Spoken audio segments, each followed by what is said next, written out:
지금 법 왜곡죄 얘기가 지금 나오고 있는데 이게 혹시 언제부터 논의됐던 건지는 알고 계신가요? 지난 국회에서도 논의됐던 것으로는 알고는 있습니다. 네, 이게 상당히 오랜 예. 역사가 있어요. 실제로 과거에 그 돌아가셨던 노회찬 전 의원이 발의하기도 했고 꾸준히 주장을 해왔던 그런 죄예요. 법 왜곡죄가 우리나라에서 갑자기 튀어나온 게 아닌 것은 알고 계신가요? 예, 유럽에서도 독일 네. 이런 데서도 있는 것을 알고 있습니다. 독일도 있고 스페인도 있고 러시아도 있고 처벌을 하고 있죠. 법 왜곡죄가 도입됐을 때의 가장 긍정적인 효과가 뭐라고 생각하십니까? 뭐 짐작하시다시피 공직자들이 조금은 더 이제 객관적으로 본인의 직무를 충실하게 그리고 조심스럽게 처리하지 않을까 하는 그런 생각을 하고 있습니다. 네.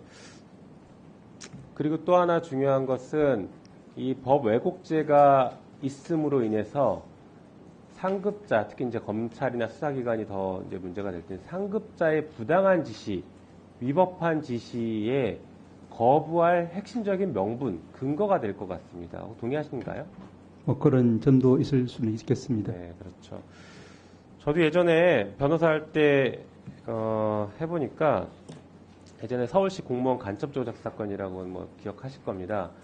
예, 검찰과 국정원이 증거를 조작하고 한 사람을 간첩으로 만들기 위해서 수많은 증거들과 진술들을 조작해냈던 사건인데 다 좋습니다. 그런데 제가 거기서 진행했던 것 중에 굉장히 독특한 게 있었어요.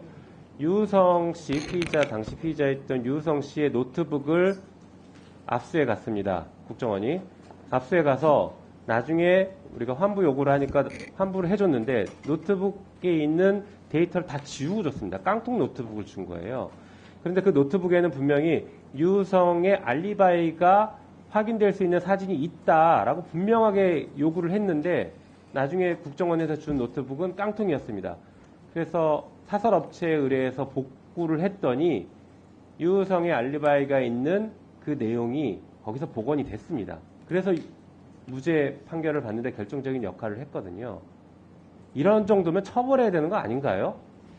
알면서 노트북을 싹 다 지우고 환부를 했다. 이 정도면 처벌해야 되는 거 아닌가요? 어떻습니까? 기존 형법상으로도 이제 직권남용이라든지 또 직무유기라든지 이런 쪽으로도 충분히 문제가 될 수, 만약 사실이 그렇다고 하면은 네. 문제는 그런 형법상의 범죄로도 문제가 될 소지가 있을 것 같습니다. 그럴 것 같죠. 그런데 유성 사건에서 사건을 조작하고 진술을 왜곡시키거나 허위 진술을 강요했던 국정원 직원들을 법원에서 대거 무죄 판결했습니다. 거의 다 법원에서 봐줬어요. 지금 직권남용으로 이걸 해결할 수 있다라는 것은 어떻게 보면 지금 법 현실이랑 다른 얘기인 것 같습니다. 한번 가서 살펴보십시오. 대부분 무죄 판결했습니다. 자, 그리고 또 이런 게 있습니다. 조금 전에도 우리 그 법무부 장관님도 말씀하셨는데 검찰이 어떤 사건을 뭐 기소를 했는데 무죄가 나왔어요. 혹은 법원과 다른 입장을 검찰이 견지하고 있어요. 그럴 때 조금 전에도 얘기 나왔던 것처럼 의견이 다르다. 법원과 검찰의 의견이 다르다. 이렇게 표현을 합니다. 이게 적절하다고 보십니까? 뭐 옆에 계셔서 말씀하시기 좀 어려우시겠지만 적절합니까?